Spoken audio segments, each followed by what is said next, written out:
Ready to fight. Shake it down. Ready. Can sit down. Go, go, go.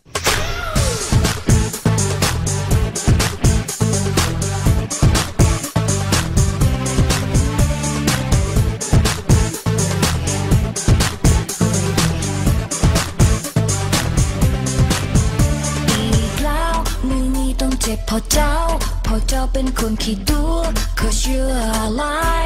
มันเจ้าเคยบอกกับใครว่าฮักแต่ปากก็บอกกับเขาแล้วมันอีหยังบอกเอาแล้วทุกอย่างมันยิ่งแล้วเข้าใจบอกโอ้ยมันพอแล้วคนที่ซื่อสัตย์บอกมีแล้ว It's over now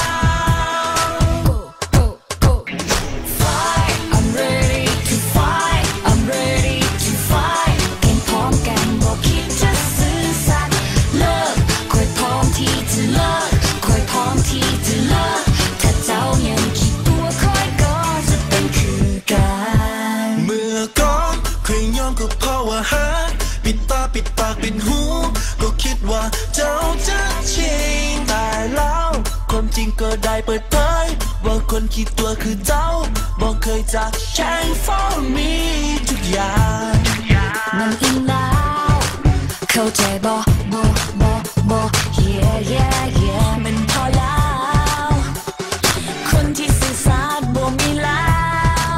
It's over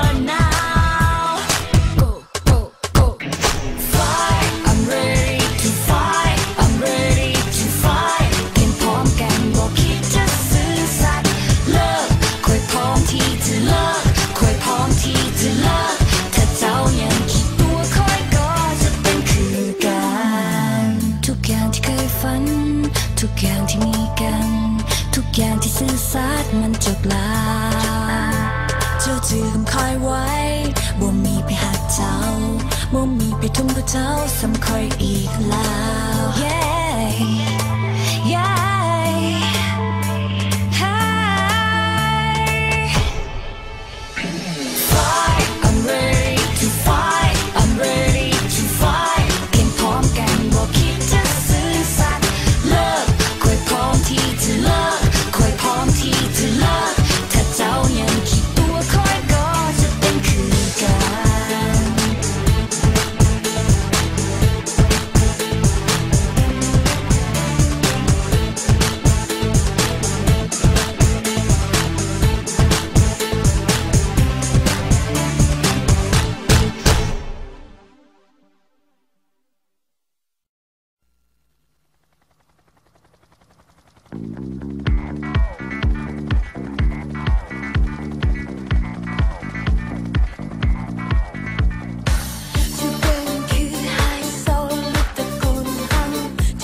ใจ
คอยจะชื่อเจ้าสัจจะว่าได้ความจริงใจจากเจ้าสิ่งที่อยากจะมอบให้เกียรติหัวใจ Touch me right และสิ่งที่ใจคอยนิยมคือความจริงใจของเขามันเบาแก้วแหวนในท้องคอยบอกว่าเธอนิยม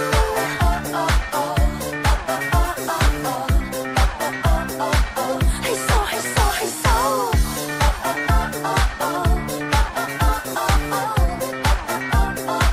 เขาให้ฉันว่าให้โซ Me and you dance these grooves all night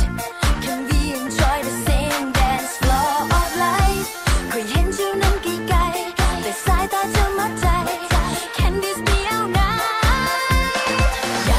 กจะรู้หัวใจคนที่เขาให้โซจะมีความฮักจริงใจให้กับคนอื่นเท่าใดเจ้าจริงยังอยากฮักจริงๆหรือว่าจะทิ้งกันไปคนมีใจมีแต่ใจมีแต่ใจคอยบอกให้โซ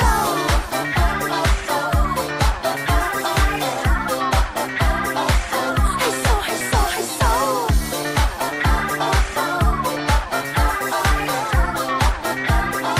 เขาให้ฉันว่าให้โซจะผู้ที่มีพร้อมทุกสิ่งจะผู้ที่มีพร้อมทุกอย่างโลกเฮานี้คงสวยงามถ้าเจ้าได้แบ่งความฮักไปและเจ้าจะยิ่งงดงามยิ่งกว่าหูพานภายนอกเจ้าได้แบ่งฮักไปจนจะหายfrom inside out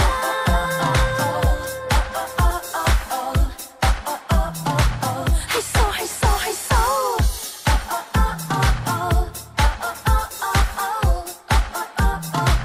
เขาให้ฉันว่าให้โซ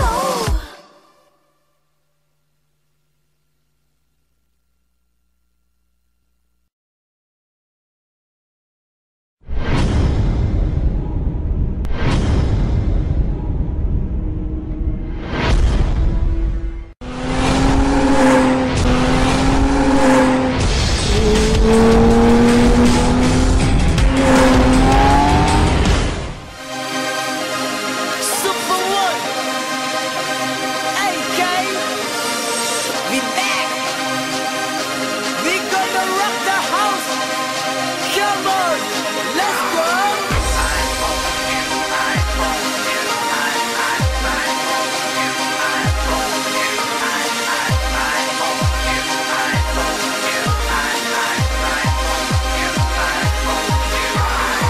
เขาคบกันมาตั้งดนคิดว่ามันกายยามที่เจ้าจะมาหักหลังแล้วคิดว่าใครบ่ฮู้จะมีคนอื่นบ่สนหน้ากันเลยพอถามว่าเขาเป็นใครเจ้าตอบว่าเขาเป็นหนูใครอยากจะบอกว่าที่ผ่านมาเคยรู้ทั้งทั้งหมดใครอยากจะบอกว่าที่ผ่านมาเคยเฮ็ดคือบ่ฮู้ Yes baby I own you I already know ว่าเจ้าไปกับเขาโดนลา baby I deny ที่จริงแล้วเจ้าก็รู้ว่าตัวใครนั้นดีสุด so what I'm saying baby I own you I own you I own you I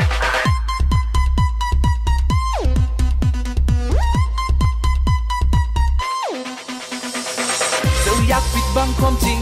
จากทุกอย่างที่เจ้าเฮ็ดเจ้าคือสิเฮ็ดทุกอย่างลงไปด้วยความภูมิใจกับทุกสิ่งพอแล้วกับทุกอย่างพอแล้วเคยเบื่อแล้วที่ต้องยอมทุกเวลาใครอยากจะบอกว่าที่ผ่านมาเคยรู้ทันจะหมดใครอยากจะบอกว่าที่ผ่านมาเคยเฮ็ดคือบ่ฮู้มีใจมีไฟบ่ได้สนใจดอกคอยก็มีคือกันผู้ไว้ได้ขอบอกบ่ต้องหลอกบ่ต้องหยอกบ่ต้องมาปั่นหัวก็คือที่เจ้าเว้ามีที่พักก็มีที่จั่วให้เจ้าคิดกักถ้าบ่มาก็ให้ปัดบ่ต้องอยู่ให้มุดมัดอึดอัดแล้วก็มาเฮ็ดฝืดฟัดก็บ่มาให้เจ้าดันให้เจ้ามัดเพราะบ่อยากถึกหัดคือกับโตสัตว์ใครอยากจะบอกว่าที่ผ่านมาเคยรู้ทันทั้งหมดใครอยากจะบอกว่าที่ผ่านมาใครได้คือบ่ฮู้ Yes baby I own you I already know ว่าเจ้าไปกับเขาโดนลา baby I deny ที่จริงแล้วเจ้าก็รู้ว่าตัวใครนั้นดีสุด so what I'm saying baby I own you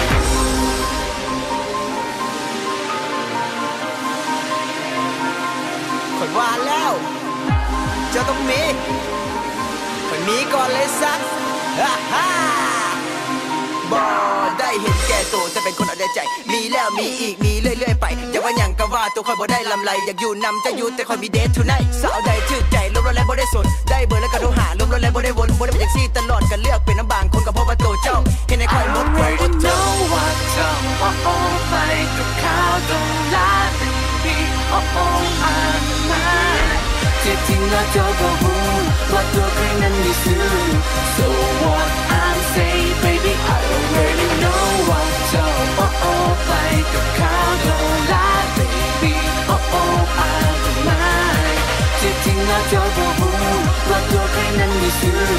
So what I'm saying baby I own you I own you I own you I own you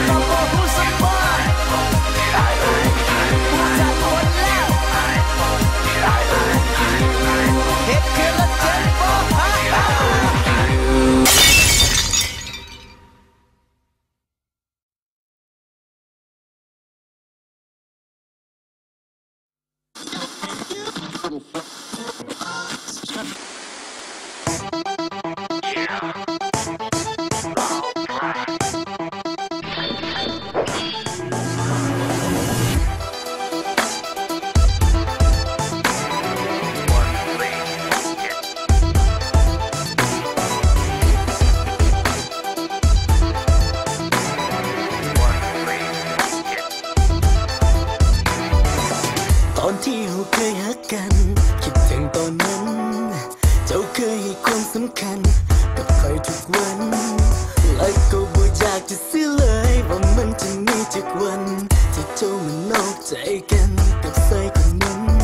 เจ้านี้ไปกับเขาทั้งกายและทั้งใจเราบอกกันว่าหักเขามันจบไปหาใหม่แต่คอยก็นำไปบอกว่าจะอยู่ใส่จะเป็นอย่างใดบ่ฮู้เพราะคอยนั้นมีแต่วันเวที่กันไปแล้วอย่าหวังได้กลับคิดได้แต่อย่างเดียวไปหาคนที่เรารักเขาครั้งเดียวได้เป็นความจริง No วันนี้ที่ไปถึงแล้วเขาบอกว่าบ่ฮู้จักสุดท้ายก็ถึงปลายทางคอยก็ดีใจเตรียมที่จะไปขอโอกาสให้หักอีกครั้งแต่เมื่อคุยเข้าไปหาจะบอกกับเขาคนนั้นว่า Oh it's nobody just someone I used to know เจ้านี้ไปกับเขาทั้งกายและทั้งใจเราบอกกันว่าหักเขามันจบไปหาใหม่แต่คอยก็นำไปบอกว่าจะอยู่ใส่จะเป็นอย่างใดบ่ฮู้เพราะคอยนั้นมีแต่วันเวที่กันไปแล้วอย่าหวังได้กลับคิดได้แต่อย่างเดียวไปหาคนที่เรารักเขาครั้งเดียวได้เป็นความจริง No วันนี้ที่ไปถึงแล้วเขาบอกว่าบ่ฮู้จักวันเวที่กันไปแล้วอย่าหวังได้กลับคิดได้แต่อย่างเดียวไปหาคนที่เรารักเขาครั้งเดียวได้เป็นความจริง No วันนี้ที่ไปถึงแล้วเขาบอกว่าบ่ฮู้จักอย่าคิดผิดเพราะบ่มีสติแล้วหลงซื้อปีวันเวคือซ้ำกับว่าเฮาออกไปแล้วกลับมาบ่ได้เพราะความหักเขาต้องเสี่ยงเพื่อเจ้าแล้วค่อยต้องเสี่ยงแม่นว่าค่อยต้องไปสุดขอบฟ้าค่อยก็บ่มีวันเกี่ยง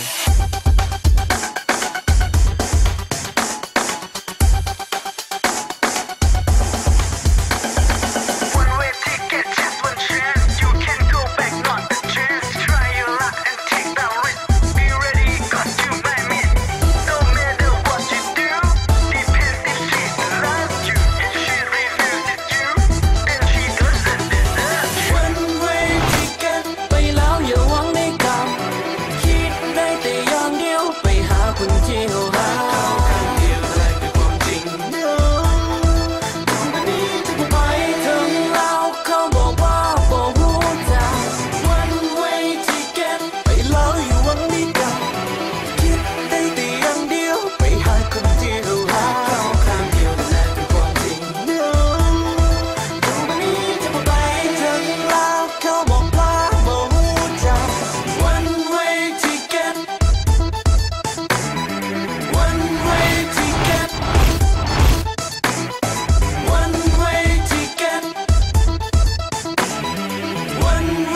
ที่เก็บ